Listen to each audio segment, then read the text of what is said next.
Aujourd'hui, nous sommes avec Maryse chez Intensity. Bonjour Maryse, pouvez-vous vous présenter s'il vous plaît? Bonjour Émilie, alors moi je travaille pour Intensity, je suis en charge du développement.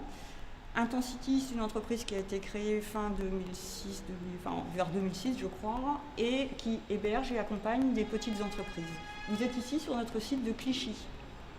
D'accord. Et donc concrètement, qu'est-ce qu'apporte Intensity à toutes ces entreprises? Alors déjà c'est un lieu de travail confortable, et ça on y tient.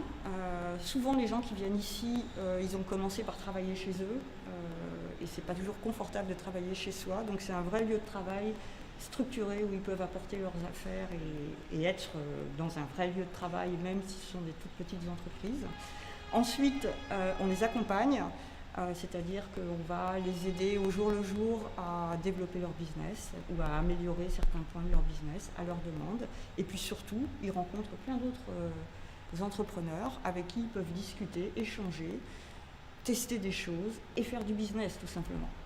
Et comment est venue cette idée de créer un lieu collaboratif comme ça?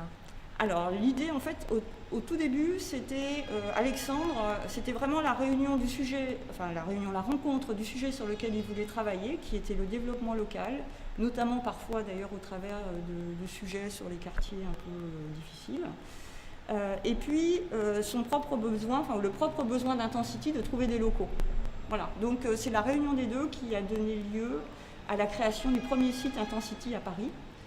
Voilà. Et ça, ensuite, la deuxième idée, c'est une fois qu'on avait démarré dans les entreprises plutôt de services, parce que sur le site de Paris, c'est plutôt des bureaux, pourquoi ne pas élargir aux artisans, sachant que dans les grandes villes, et notamment à Paris, trouver des locaux et des structures d'hébergement pour les artisans, c'est très compliqué.